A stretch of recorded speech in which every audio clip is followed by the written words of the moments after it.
Dear brothers, what's happening, fellas? As a kid, there are probably few concepts that were more ingrained into my head than the fact that the only acts which should be praised are those which are praiseworthy. My dad, my old man, and my godfather pushed this concept into my brain heavily from the time probably that I could walk. I have mentioned on here before that my pops was a meticulous hard worker. I've used the example in the past of him cleaning the house. One of my first episodes was about me cleaning the house and him basically being like, yeah, it looks good, but if you'd shine the counters before your mom got home, it would look even better. And I was just like, are you kidding me? But he was meticulous about cleaning stuff and doing everything to his utmost potential. But one of the arenas which he excelled in the most was mowing the lawn. He used to fawn over how great his lines were, how perfect they were, how crisp they were, how tight they were. The fact that you had the light green line going down and the dark green line coming back, and the contrast it created. Not an ounce of deviation anywhere, left or right. And you guys all know how good a freshly manicured lawn looks. My dad never once that I can remember had a lawn that didn't look perfect and precise. I really can't argue against the mastery of his mowing abilities. It was always incredible. And as a kid, I wanted to emulate that. He was my dad. I wanted to be just like him. But in my mind, anybody could mow the lawn like my dad did, so I wanted to put that to the test. I must have been 10, 12 years old, and I remember asking him if I could mow the lawn. And he said, absolutely. He never said no to me trying to do something that was some kind of harder task. He knew that it would build up my character in a way nothing else could. And so what he didn't tell me was that just because I was going to do something didn't mean that I was going to get praised for it. So I did my first couple of mowing jobs, which had to be done weekly at the house in the summertime in Maine. Certainly is not happening in the winter.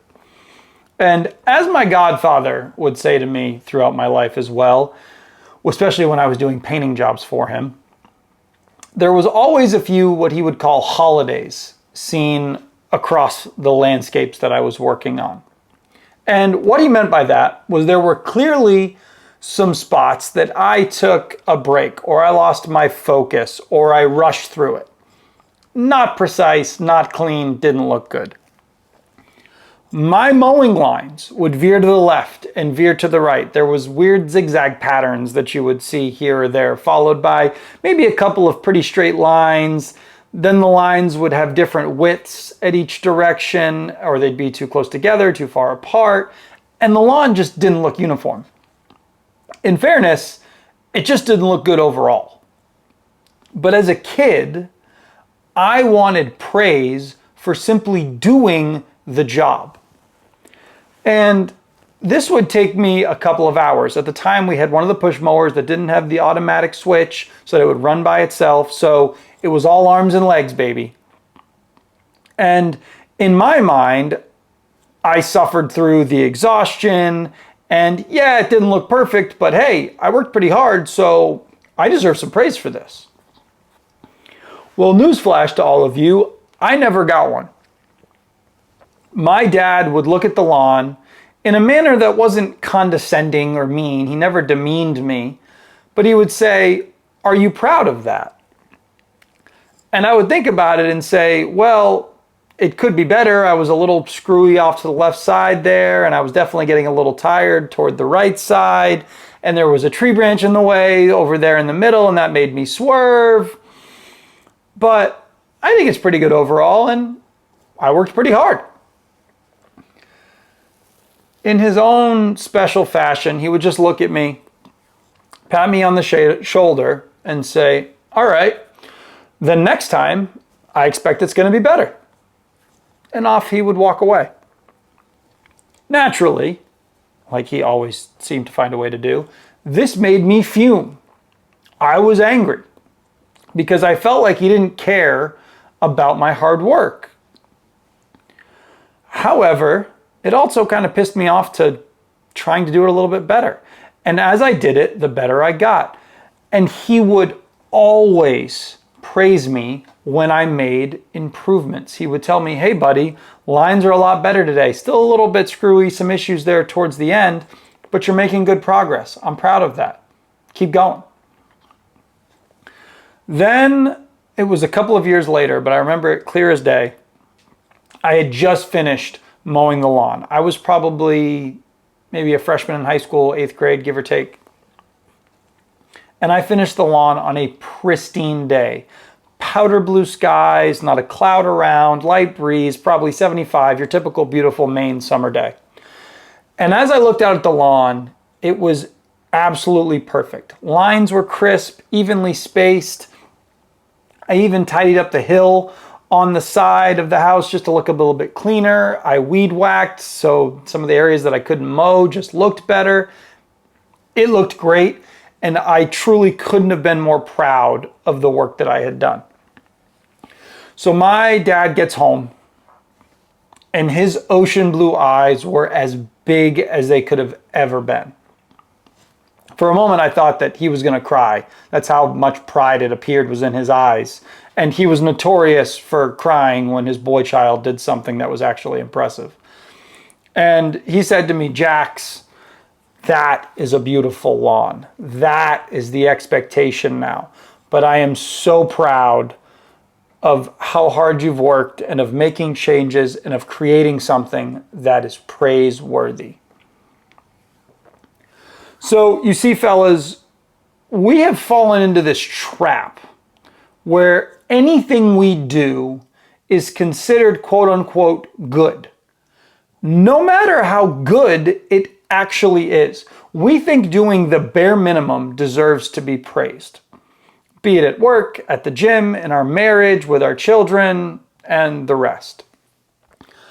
I have known far too many men who think they deserve praise just for showing up. And don't get me wrong, you all know that showing up is half the battle sometimes. I'm not decrying the fact that you need to show up. But showing up isn't always enough, and we shouldn't be teaching, especially our children, that. It's just the starting point. We have somewhat lost the ability to be brutally honest about the results, our friends' results, our children's results. We love to tell our kids these days that everything they do is gold, and by God, they're going to be the next Picasso, Taylor Swift, Michael Jordan, Elon Musk. They are most likely absolutely not going to be those people. And here's why.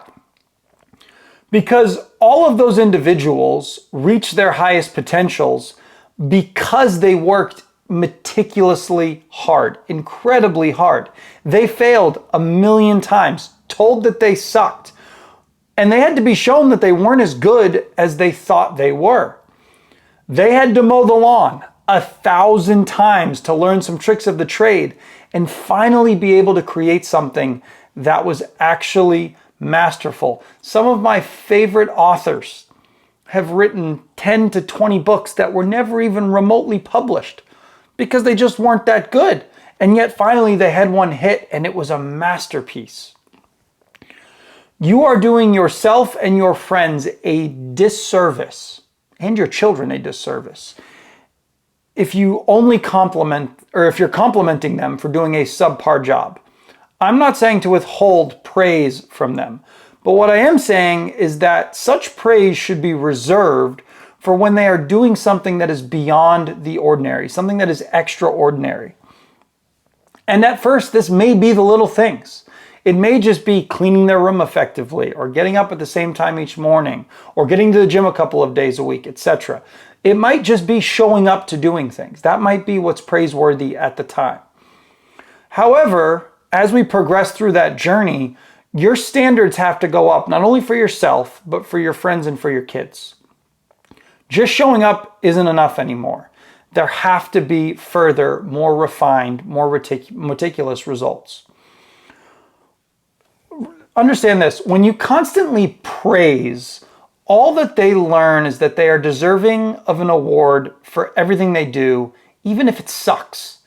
This only leads them to working less hard, doing more mediocre work, and never learning that it means they have to create something impressive. Whatever they do is enough, no matter if it's good or bad. You are robbing them of the ability to create something great. You are telling them that the status quo is acceptable, and it ain't. Teach them that your praise only comes with doing something praiseworthy. In doing so, they learn to fail, to work harder, to persevere, to adapt, to make adjustments, to learn. It makes them wiser because they're learning what it means to not do something well and figure it out to make it better. That is a gift that does not compare to anything else in this world.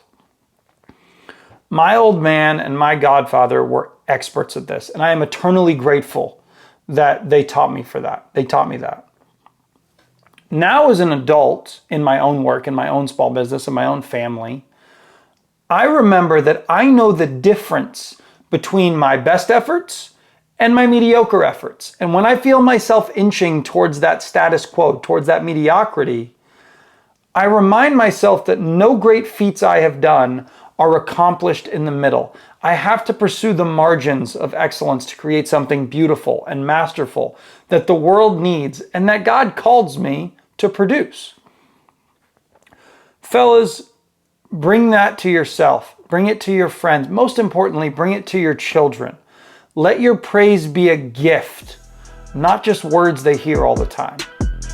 As always, brothers, God bless all of you. I love you. Be strong. Let's get after it today, fellas.